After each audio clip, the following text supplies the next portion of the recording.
Hello and welcome back to Robots Don't Age. I am your host Cody, and with me today is CJ. How you doing, CJ? I'm doing just fine, sir. How you doing?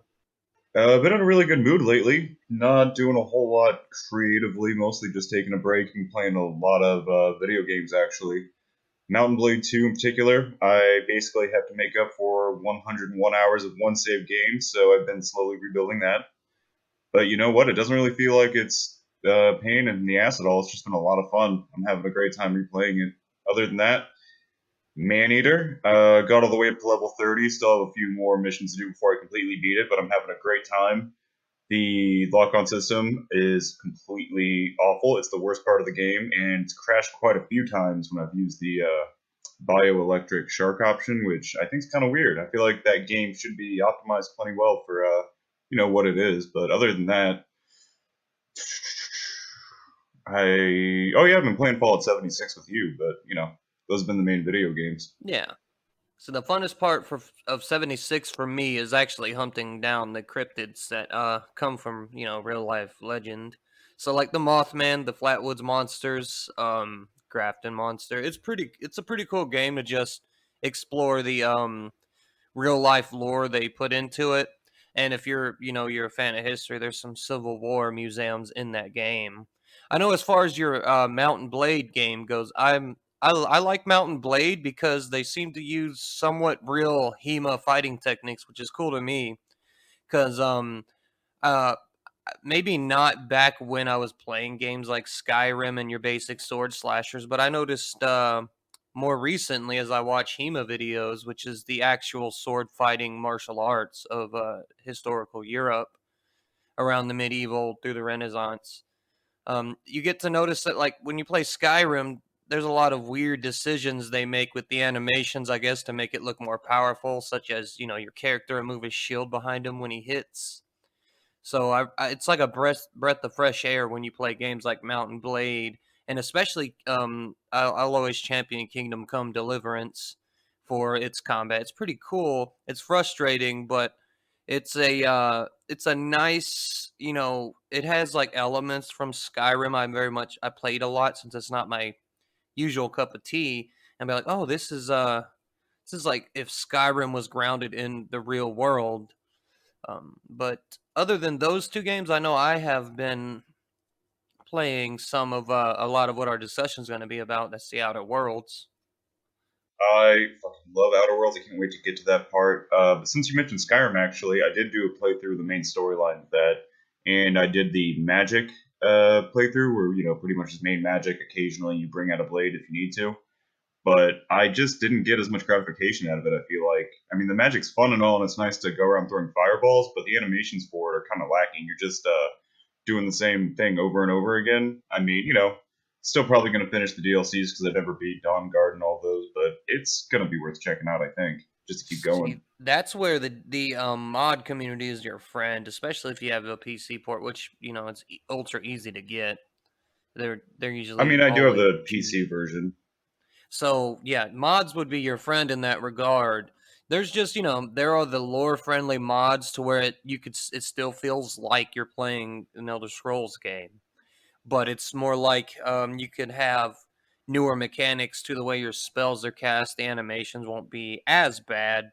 It really depends on the mod and the quality of the mod.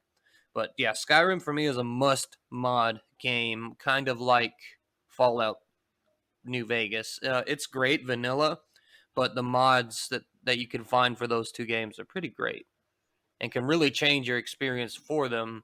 I'm not sure if that exists for the Outer Worlds because I'm newer to it. But mods are great. You can even find them for the new Resident Evil games coming out. Yeah, I don't know about Outer Worlds on PC. I'm sure there are plenty of mods for it already. I mean, even if it's a newer game, it came out and was a pretty big hit, if I'm not mistaken.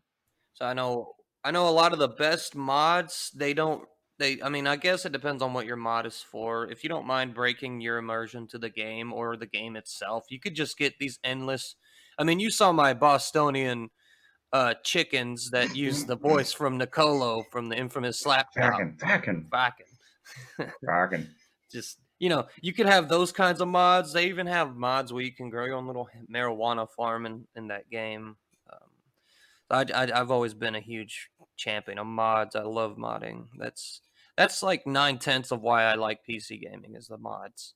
I think the only time I've ever heavily modified a game was Grand Theft Auto San Andreas when we played online, and that was just for like the reskinning and different weapons and things like that to make it look more realistic. Because I spent a good portion of my youth on that video game, if you recall. As I'm sure, as I know you do. Oh For yeah. those of you aren't who aren't aware, CJ and I actually originally met playing Sam for hours and hours each day. It was my original video game addiction. It's a good video game too because the way you had to role play in Samp, it was nearly entirely dialogue based, and of course the role system, which is an easy transition for guys like us who didn't necessarily grow up playing your Dungeons and Dragons and Pathfinders and your tabletop RPGs. It's a nice little way to kind of segue your knowledge into the new gameplay for those types of tabletop games rather. It's also really good for getting your creative juices flowing, especially when you invest in the background for your characters you make. Really, comes in handy for us in our script writing and in your book writing, I'm sure. Yeah, I was just thinking about that and how you had to write like backstories for your characters, or if you're going to create a faction, you had to come up with a backstory for that. You had to link everything together. I think probably my favorite one that I could think about was like Irish Gun Runners, because that was just like a fun mid-level crime family thing to do with a few close people, and that was a good side project on Sam. A lot of years spent on that game. See, and there your admins are sort of like your DM. They have to kind of keep you in check. Although, the DM, I do not envy any DM where I am in the party, because my characters tend to get a little ridiculous, and I've seen DMs straight up lose their soul. Just you could see it in their eyes when you make these stupid ass decisions. But a patient DM is key with me. Speaking of DMs, I would be remiss if I didn't bring up our friend Mitch, that radio geek on Twitter and Twitch. He's been streaming consistently and just made affiliate recently, so congratulations, Mitch. Congratulations, sir. If you're listening, I'm proud of you. And if you're not listening, you know what? I'm gonna bring it up. I'm gonna message you. We're gonna have to talk about this. I'm not okay with that, buddy. Listen to my show. All right. Anyways, Hey, I've spent a many nights being amongst his Twitch viewers. I used to love watching when he. Oh, I can't remember the name of the podcast he has, so I hope you don't bitch slap me for it. Um, but I remember one of them. He attempted a world record of just staying up oh, for I do recall that. days. I remember checking in on that and periodically. I've always been a big fan of Mitch. Mostly, I'm jealous of his voice as someone with this, Gilbert Godfrey esque to my voice. I'm very jealous of that. Yeah, his he definitely has the voice for radio slash podcasting. I want to get him on the show, but I want to make sure we have the right thing to talk about. And I was hoping to do it in person, but with everything going on, probably not going to happen. So, other than also having him on for a Halloween special, I don't have anything planned immediately. So I might actually have to talk to him about that. He is taking part in our little trivia game, right? He's going to be in the second part. The first part is going to be with the Fan Freaks podcast, which is actually a great time to segue into that if you would like to discuss a little bit about it, since you're going to be hosting it for me. Well, the more I pay attention, especially I am happy every time they kind of call out the podcast, call you out about the trivia. This man is at least one of them seems like a legit Resident Evil fan, and I'm gonna have fun getting to see what they know. And of course, I expect them to be like, "Oh, that question's kind of bullshit," because that's a deep dig. But hey, I mean, that's what Resident Evil is. To know all the lore, you have to read those journals, those diaries. Yeah, I mean, Bone King, I'm pretty sure is going to be the heavy hitter because he's going to know a lot more about the lore than either I or Adrian. I believe Adrian, they discussed on their podcast, is going to be a lot more on the weapon based parts of it, and he's going to be pretty good with that sort of trivia. Okay, yeah, I do have plenty geared toward the BOW aspect because, for those unfamiliar, the whole drive for the Umbrella Corporation is selling biological organic weapons, which are basically either living creatures they've spliced themselves in their labs or It could be a human mutation through the various viruses they developed. So Umbrella's big angle is we gotta make this new form of weapon and sell it to as many people as we can, so that we could kind of have this buy race. So that's your Umbrella lore in a nutshell. So yeah, if that was overwhelming to you, Cody, you know, get ready. Oh, I'm excited. Yeah, as you know, these games are a big part of my childhood, man. I've been watching them played since before I was going to school, I believe, or at least before I was going to school with any sort of number ahead of it. So that's one of the things for me that makes Resident Evil, especially the classic ones, so replayable. Or not, there's not as much. It's very linear, as I'm sure you recall, but you miss a lot of things if you just skim. And for the green text, which are your key items listed in the document you're reading. So the replayability for me is going back and reading. So you could really dig into the lore, like Resident Evil 3 Nemesis, the original for the PlayStation. It has a lot of hidden lore in it for a game that kind of started off like a spin-off of Resident Evil 2. There's a lot of extra lore and it's juicy. Particularly, I found a lot of it in the last act of the game. But we won't get into the discussion unless you want to of how disappointing the remake was. You are listening to this on an unauthorized channel. We, the robotic resistance, demand that all humans surrender. Failure to do so will result in a slow and painful demise. Please report to the nearest human processing facility for further instructions. All right, Resident Evil 3 Nemesis, the remake. Overall, just to get it out of the way, I do like the game. It's a good game, but it is definitely a disappointment. I think I know what you're talking about, but if you want to take it away. Yeah, I'm gonna kind of fluff myself up a little bit, and I'm not putting Mitch on blast, but I remember speaking with him, at least through Facebook, like before, like day one, the game launched in America. I think it launched a couple of weeks earlier in Europe and in other countries. And with any game I'm ultra excited about. I'm a weird dude. I don't care about spoilers. I will sit down and watch a game in its entirety before I say, yeah, I'll spend my money on that. That's probably because I'm a cheap bastard, to be honest, though. Well, you know where you can watch a lot of those is at Bone King TV on Twitch. Oh, that's true. I might have saw some of his if he had, been one of the first ones to start uploading content. I remember watching it though and telling Mitch, I'm like, man, it's gonna suck. And he goes, "How do you know it's not out yet?" I said, "Well, I peeked at some of the European gameplay video, and I didn't. I was trying not to be spoilery, but a lot of the changes you can see, it's almost like you played the game once without paying attention to anything, and you're like, okay, yeah, I'll just remake it and only keep certain key things so that it just vaguely resembles it." Now, the sewer part of that game was fun. I see a lot of people shit on it. The sewer part of the game was fun, and there was a small sewer section in the original three. I think where I and a lot of people have an issue with the remake, however, is not how they tackled the old locations. It's more of the locations that were left out and them shortening the game significantly. Like you could probably it might be 30 minutes longer than the original, if I'm remembering correctly. The original just felt so long with all these other locations, um, such as the iconic little clock tower at the end of Resident Evil 3. I think that got relegated to you see the clock tower in the background of a boss battle.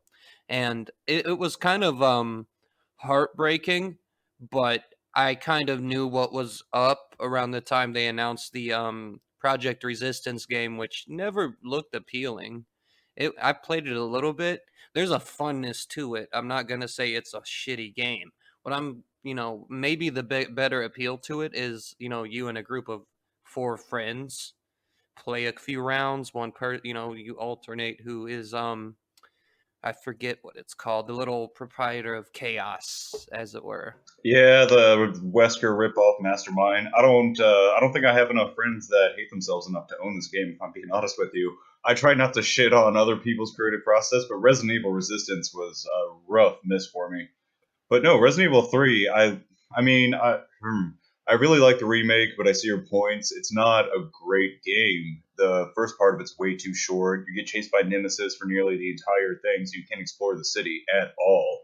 It feels very limited, forcing you into the car. You don't get a mercenaries mode. That was another thing that bothered me because that was one of the best parts about it.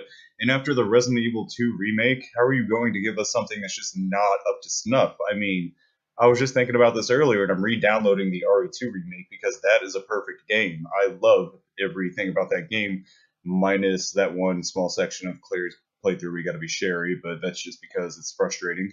It's just so much better than 3, and I don't understand what happened. They just rushed it much too quickly. That's, I think, a big part of the problem is I don't think a lot of the people who worked on the 2 remake worked on the third.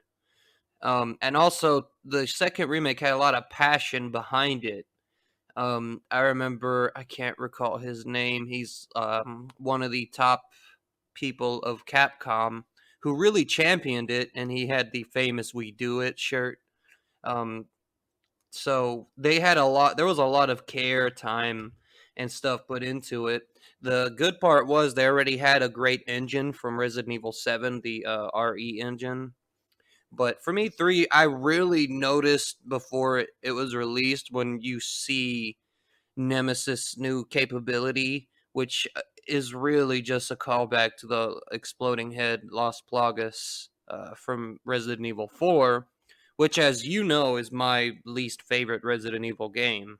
Resident Evil 4 is fine. It's better than a lot of the ones that came after it, but the problem is that it started the ones that came after it. Which for me makes it guilty by association. I think when a lot of people criticize 6 and 5, a lot of things I hear complaints about can be traced directly to 4. And yeah, I get 4 was released, years and years ahead of these. And if I'm not mistaken, 5 they began working on 5 at before they even had the final release of Resident Evil 4.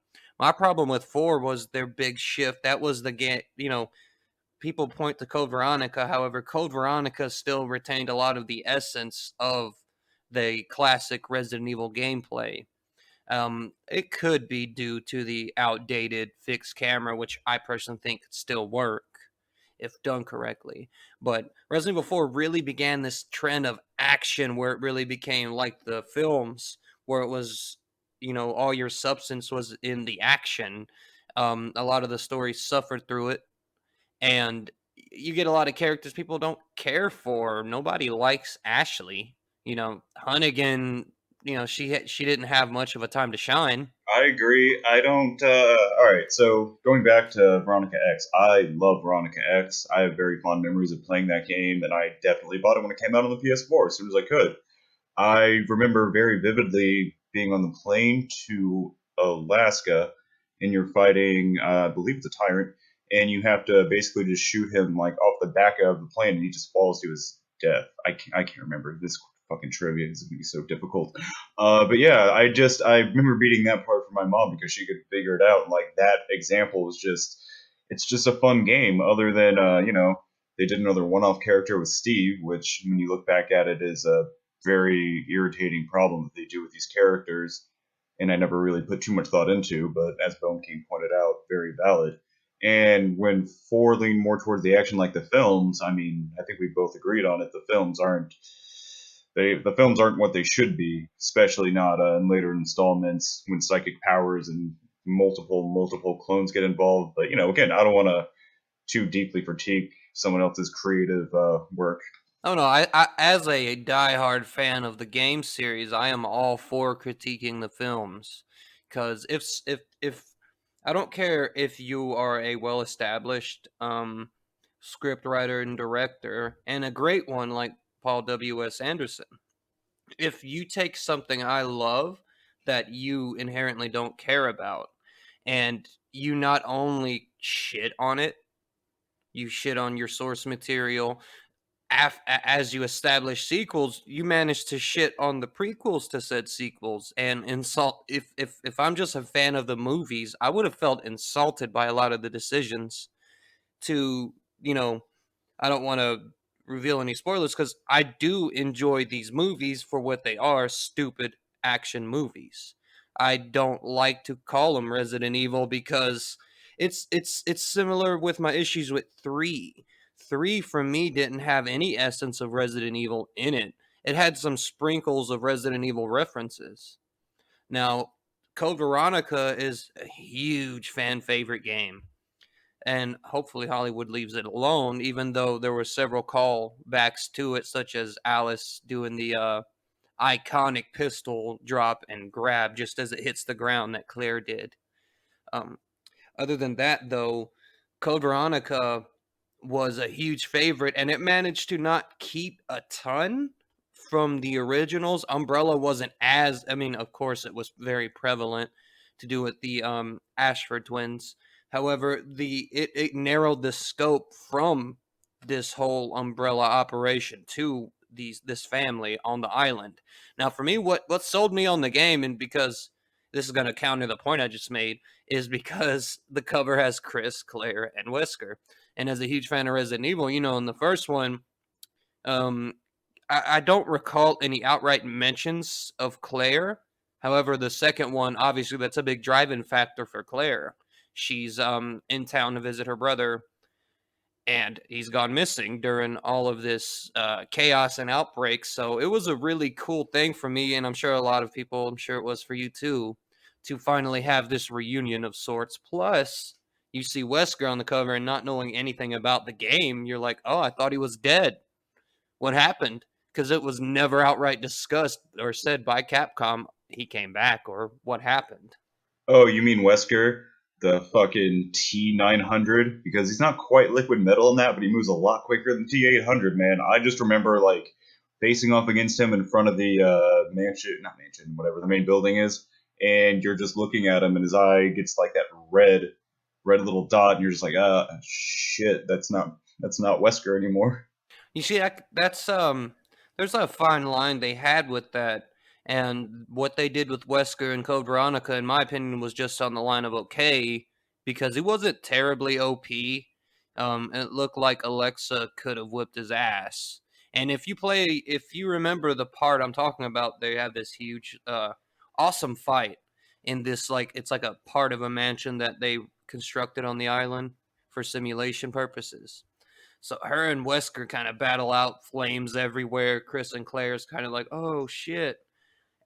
Once you switch over to Chris, you immediately are in a fight with Alexa because she kind of had intimidated Wesker pretty good. And if you do not act quick enough, you can get one shotted by her to kind of demonstrate that. But I also, you know, I have things of the less popular games I enjoy. I enjoy Leon's campaign in Resident Evil 6 was great. It was the best Resident Evil game since Code Veronica, in my opinion. It was better than anything in 4. Oh, you mean the Leon campaign of 6? Yes, the Leon campaign in 6. At least the first 30 minutes of that is so great to me. Because for me, at least at the time, I was like, oh, I thought they abandoned anything that was kind of dark and gloomy, that they favored the actiony aspect of things. But this kind of harkened back to the survival horror age, which a lot of people, I think, would agree that that was the best part of that game. Even though most Resident Evil fans are, we don't talk about Resident Evil 6 or 5, I feel like you have to group 4 into that. There's a lot of things in 5 I enjoy. I enjoyed the co-op multiplayer that you got in 5. It was fun in 6 as well. I really enjoyed that. I really think Resident Evil should be geared toward co-op. You can't really have PvP in it, as we found out with Resistance. So Yeah, I agree. I'm really a big fan of the Resident Evil 5 co-op, and that was really just about it, because my brother and I would play that together, and that's like the first Resident Evil game you can play with someone, and we, got to beat it hands-on. It was most of my memories with this franchise, very nostalgia-based. but I'm not necessarily a fan of Resident Evil 5 because I don't go back and ever think, wow, I should really replay that game.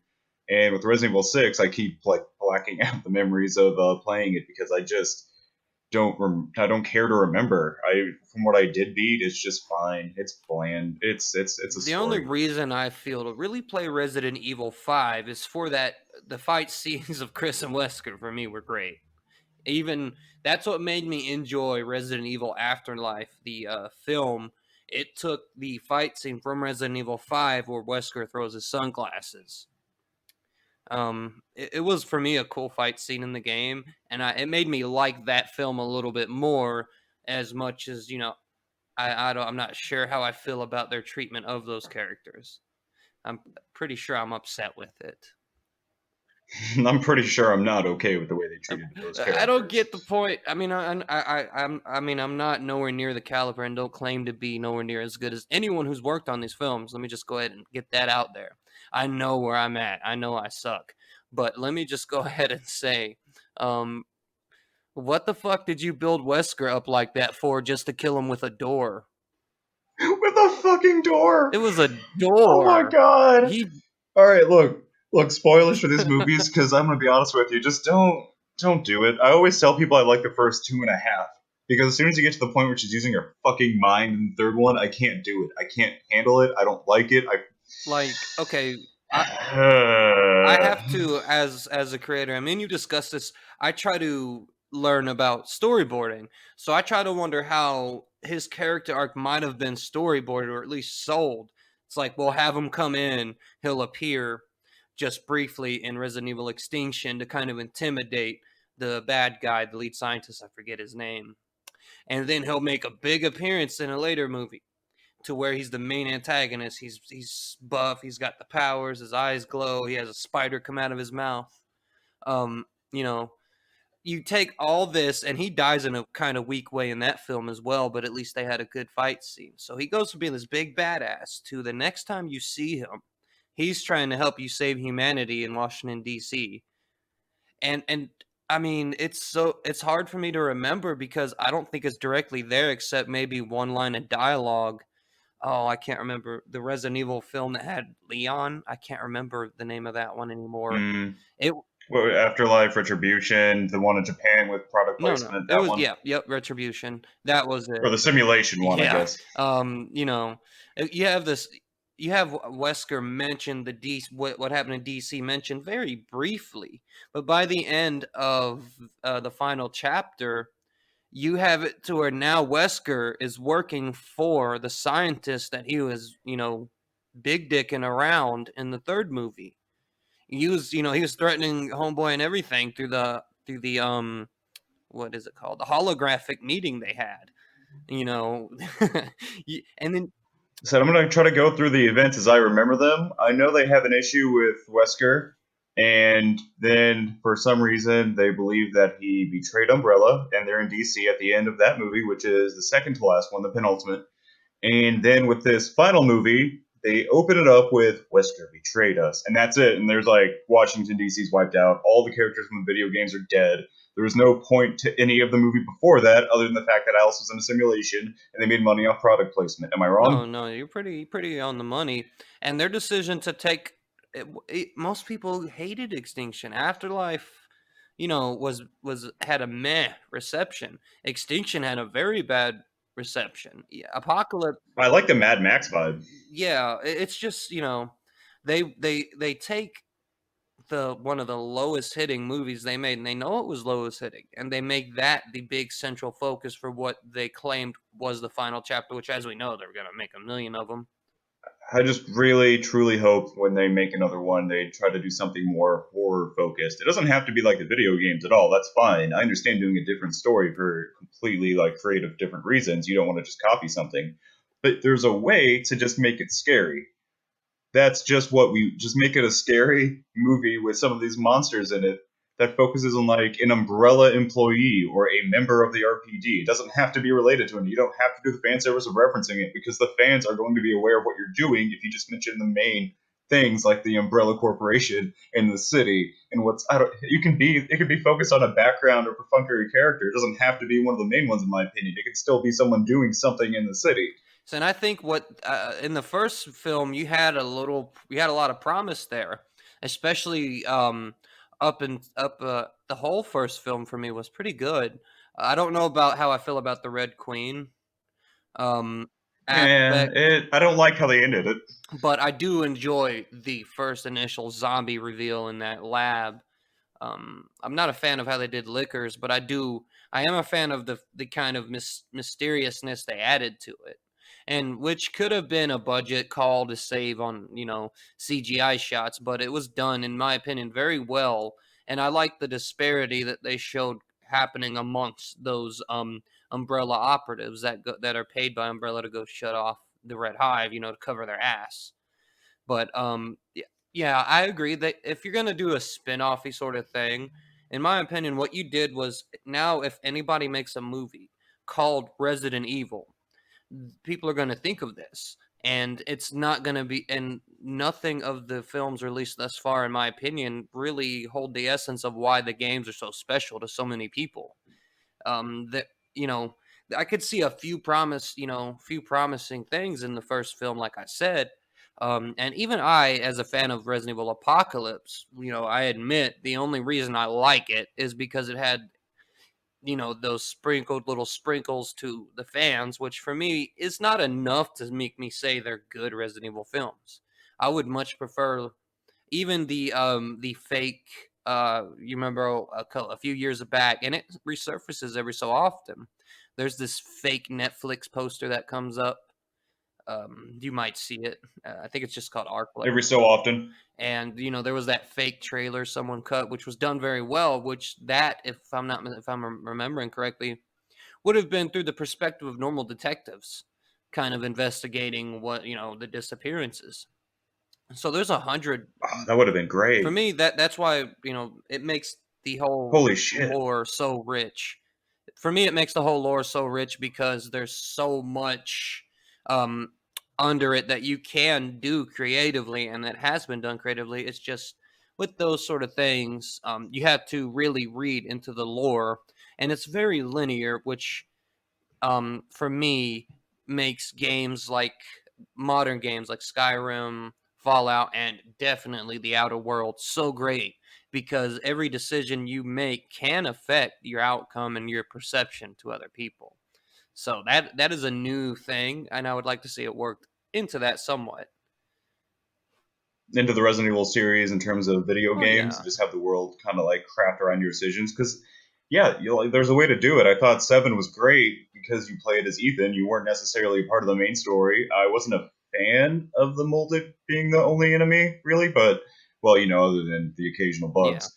I really like the first person. I was terrified for good chunks of it when I first played it, and I thought it's still a great game. It's probably my second favorite after the RE2 remake. It has a lot of the classic Resident Evil. I don't want to call them tropes because they work so great that many other games emulate. You have the stalking figure in Jack. Tropes work great. Jack's a lot like your Mr. X Nemesis sort. Just kind of stalks you around. The boss battles were great. Marguerite, her design was fucking. It was gross out, horrifying when she was in her. Makes my fucking skin crawl when I first got to the bugs. That's what I like about Resident Evil. I mean, even though modernly we're kind of spoiled, but back then the Hunter, the Licker, fucking Nemesis, they were horrifying as hell. They was as horrifying as you could get during that time for me. But I was 8, so that's probably that too. The Lickers are still pretty terrifying in Resident Evil 2 if you're just starting and you don't have anything to fight them with. Oh yeah, easily, especially when yeah, the Lickers are. What I did outside of zombies, I think the Lickers are probably my favorite of the monsters. What I did appreciate about 3 was, they showed Licker killing people, which is always nice to see, in my opinion, to really, for these monsters to establish how scary they are. The Hunter beheads a guy, the Neptune eats Richard, all these cool little things, the Tyrant impales Wesker. Well, it's the same as if you're making a horror movie, like let's say with Scream or Friday the 13th, in particular, the slashers. you want to show the weapon that they're using actually like hit a door, hit a vase, break something. Like you want the audience to know that it's an actual weapon or Exactly. threat. Just like with And I feel like that's the same principle with this, right? any monster movie, you want your monster to get some kills in. I mean, yeah, you could do these, oh, it's a mysterious monster, but if the monster doesn't kill anybody through the whole movie, the audience may not walk away thinking, oh, that was a good movie, that was a good monster. So it's Yeah, you need to establish the threat. especially when these are geared to be those weapons that they're selling, you know, to cause these sort of arms races, a bidding war, and of course increase their stock. Just imagine a world where corporations cared so little about human life that they designed these terrible things that could wipe out humans. And where they start Just terraforming. imagine. Imagine if they started terraforming planets in space to kind of make them their own little corporate HQ. That would be horrible. Hey everybody, Cody here. After CJ's segue, we decided to make this a two-parter episode, so tune in next time for Outer Worlds.